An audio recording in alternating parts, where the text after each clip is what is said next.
अस्सलामुअलैकुम वरहमतुल्लाहि वबरकातुहू। नाज़रीन, इस्तक़बाल है फ़िक्र ख़बर स्टूडियो में। मैं रिज़वान अहमद नदवी मुल्की और आलमी अहम और ख़ास ख़बरों के साथ। तो नाज़रीन, बढ़ते हैं ख़बरों की तफ़सीलात की तरफ। कर्नाटक असम्बली इंतख़ाबात के पेश नज़र सभी सियासी पार्टियों के सरकर्दा लीडरान इंतख़ाबी तशहीर में मसरूफ़ हैं। इस दरमियान बीजेपी के कुछ सरकर्दा लीडरान हेड स्पीच भी देते नज़र आ रहे हैं, जिसको लेकर कांग्रेस के वफ़द ने इलेक्शन कमीशन के अफसरान से मुलाकात की। वहीं कांग्रेस ने इलेक्शन कमीशन पहुंचकर अपनी शिकायत सामने रखी, जिसमें इल्ज़ाम आयद किया कि हेड स्पीच के ज़रिए समाज को डराने, तक़सीम करने और गुमराह करने की कोशिश की जा रही है। वहीं शिकायत में कहा गया कि मरकज़ी वज़ीर दाखिला अमित शाह, उत्तर प्रदेश के वज़ीर आला योगी आदित्यनाथ और बीजेपी चीफ JP नड्डा ने अपनी तकरीर के दौरान कई काबिल एतराज़ बयानात दिए हैं। कांग्रेस ने तो कभी नहीं कराए, कौन राज कराता था ये हम सब जानते हैं। और हमने कहा है कि जिन जिन लोगों ने, और हमने स्पेसिफिकली 3 लोगों के अगेंस्ट आज अपनी रिप्रेजेंटेशन दिए हैं।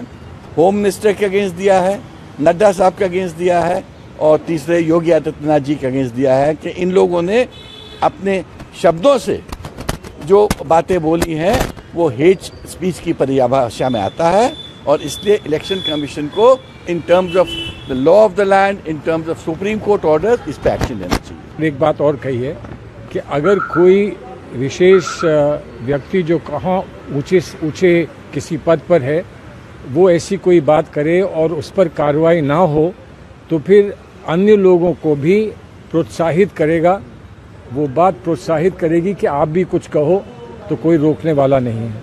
इसलिए हमने कहा कि इसको सिर्फ आइसोलेटेड ना समझे कि एक व्यक्ति विशेष ने कहा वो बात ख़त्म हो गई, इसलिए कि लग रहा है कि रिपीट ऑफेंस हो रही है। एक बात कही गई, उस पर अंकुश नहीं लगा, तो फिर लगातार किसी और ने कही, फिर किसी और ने कही। इसी दौरान इलेक्शन कमीशन ने कर्नाटक असम्बली इंतखाबात के लिए इंतखाबी मुहिम की गिरती हुई सतह का संजीदगी से नोटिस लेते हुए तमाम कौमी और इलाकाई जमातों और उम्मीदवारों को इंतखाबी मुहिम के दौरान बयानात देने में तहम्मुल का मुजाहरा करने और इंतखाबी माहौल को ख़राब न करने के लिए एडवाइजरी जारी की है। कमीशन ने सियासी जमातों से कहा है कि वो मसाइल पर मबनी मबाहिस पर तवज्जो दें। वहीं इलेक्शन कमीशन ने हालिया इंतखाबी मुहिम के दौरान सरकर्दा लीडरान, ख़ास तौर पर नुमाया तशहीरकारों की जानिब से इस्तेमाल किए जाने वाले नामुनासिब अल्फाज और ज़बान की मिसालों की तरफ तवज्जो भी मबजूल कराई है। मुसलमानों और इस्लाम के ख़िलाफ़ हिंदू प्रोपेगेंडे पर मबनी फ़िल्म द केरल स्टोरी अभी आइंदा 5 मई को रिलीज़ होगी, लेकिन उससे पहले ही फ़िल्म के मवाद पर तनाज़ा खड़ा हो गया है। फ़िल्म के टीज़र में 32,000 लड़कियों के ISIS ज्वाइन करने के दावे पर सवाल खड़े हो गए थे, जिसके बाद फिल्म साज़ों ने अब फ़ौरी तौर पर इंट्रो में तब्दीली कर दी है और नया टीज़र रिलीज़ किया गया है, जिसमें 32,000 ख़वातीन के जगह अब महज 3 ख़वातीन का जिक्र किया गया है। बता दें कि केरल की तमाम सियासी जमातों ने उसे केरला और मुसलमानों के ख़िलाफ़ RSS का प्रोपेगेंडा करार दिया है और तमाम सियासी जमातों ने उस पर पाबंदी का भी मुतालबा किया था।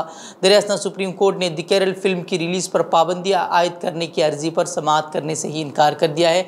एडवोकेट निज़ाम पाशा ने फौरी तौर पर इस फिल्म पर पाबंदी आयद करने की दरख्वास्त करते हुए कहा था कि ये फिल्म हेट स्पीच को मुश्तहिर करती है और उन्होंने इसे ऑडियो और वीडियो प्रोपेगेंडा करार दिया था। वहीं सुप्रीम कोर्ट ने अर्जी गुजार से सवाल किया कि हाई कोर्ट से रुख क्यों नहीं किया। हर दरख्वास्त सुप्रीम कोर्ट से शुरू नहीं हो सकती, इस तरह का बयान वो सुप्रीम कोर्ट की तरफ से सामने आया है। वहीं एक और अर्जी जमीयत उलमा की तरफ से भी दाखिल की गई थी, जिसमें कहा गया था कि ये फिल्म हिंदुस्तान के 2 फ़िरक़ों में नफरत और दुश्मनी पैदा कर सकती है, लिहाजा उसकी नुमाइश रोकी जानी चाहिए। वहीं गुज़िश्ता दिनों एक मुस्लिम तंजीम ने कहा था कि फिल्म में जो दावे किए गए हैं, अगर कोई उसे साबित करता है तो फिर वो उसे 1 करोड़ रुपए इनाम के तौर पर देंगे।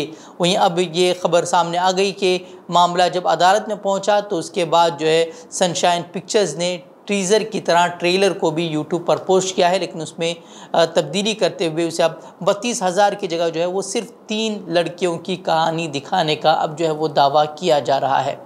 बिल्किस बानो केस में गुज़िश्ता रोज़ सुप्रीम कोर्ट में समाअत हुई। सुप्रीम कोर्ट के जज जस्टिस KM जोसेफ ने इस दौरान रिमार्क्स दिए कि ये वाज़ेह है कि बिल्किस बानो केस के मुजरिम उनकी बेंच से बचने के लिए लगातार अदालती समाअतों में तरीक़ेकार से मुताल्लिक़ मसाइल को उठा रहे हैं। जस्टिस जोसेफ ने गुस्से का इजहार किया क्योंकि वकील ने केस में जवाबी हलफनामा दाखिल करने के लिए इल्तिवा का मुतालबा किया। उन्होंने कहा कि ये वाज़ेह है कि यहाँ क्या कोशिश की जा रही है। उन्होंने कहा कि मैं 16 जून को रिटायर हो जाऊँगा, चूँकि ये छुट्टियों के दौरान है, इसलिए मेरा आखिरी काम का दिन जुमा यानी कि 19 मई है। जाहिर है कि आप नहीं चाहते कि ये बेंच इस मामले की समाअत करे, लेकिन ये मेरे लिए मुनासिब नहीं है। उन्होंने कहा कि हमने बिल्कुल वाज़ेह कर दिया था कि मामले को निपटाने के लिए सुनेंगे। वहीं जस्टिस जोसेफ ने छुट्टी के दौरान केस सुनने की पेशकश की, लेकिन सॉलिसिटर जनरल तुषार मेहता मरकज़ और गुजरात हुकूमत की तरफ से पेश हुए। उन्होंने इस तजवीज़ को जो है वो कबूल करने से इनकार कर दिया। वहीं एडवोकेट वृंदा ग्रोवर जो कि बिल्किस बानो की तरफ से केस लड़ रही हैं, उन्होंने भी अदालत से दरख्वास्त की कि वो मुजरिमों को इस तरह इंसाफ में रुकावट पैदा करने की इजाज़त न दे, लेकिन अदालत ने समाअत जो है वो जुलाई तक मुलतवी करने का फ़ैसला किया है और मुजरिमों के वकला से कहा है कि वो 2 हफ्तों में अपना जवाब दाखिल करें। बता दें कि जस्टिस जोसेफ ने इस मामले की समाअत के दौरान कई मरतबा जो है वो तल्ख तबसरे किए थे, जिसके बाद जो है अब लगता है कि ये मामला उनके हाथ से निकल जाएगा, क्योंकि वो अब जल्द ही वो रिटायर होने वाले हैं।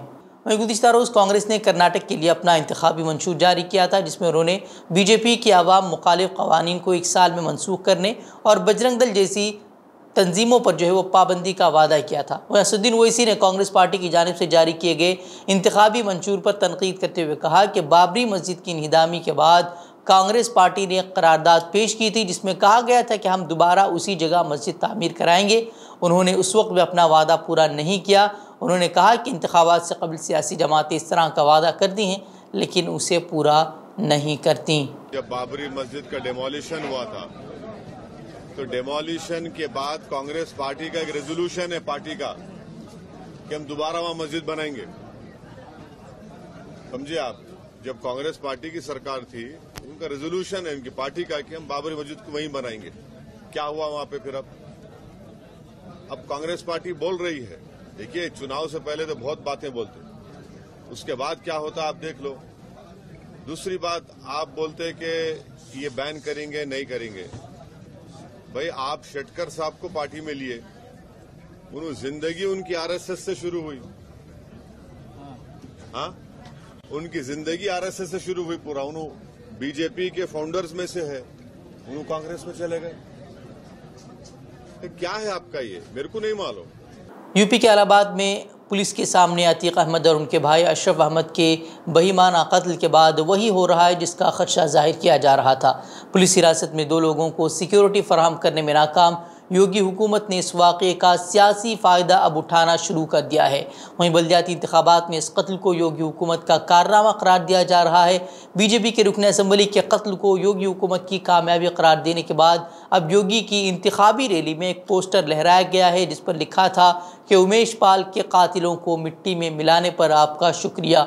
ये दूसरी बार है जब अतीक और अशरफ के कत्ल को बल्दियाती इंतखाबात में योगी हुकूमत की कामयाबी के तौर पर शुमार किया गया है। इससे पहले सहारनपुर के बीजेपी एमएलए राजू गंबर ने जो है वो अतीक अहमद और उनके भाई अशरफ के कत्ल को योगी आदित्यनाथ हुकूमत की बड़ी कामयाबी करार दिया था। उनकी वीडियो भी जो है वो सोशल मीडिया पर वायरल हुई थी। वो इजराइल की जेल में तकरीबन 3 माह तक भूख हड़ताल करने वाले फ़लस्तीनी रहनुमा खिज़र अदनान का इंतकाल हो चुका है। खिज़र अदनान को इजराइल ने दहशतगर्दी के इल्ज़ाम में 3 माह कबल गिरफ़्तार करके जेल में डाल दिया था, जिसके बाद उन्होंने एहतिजाजन भूख हड़ताल शुरू कर दी थी। वहीं जेल हुक्काम ने बताया कि खिज़र अदनान सुबह अपने जेल में मुर्दा हालत में पाए गए।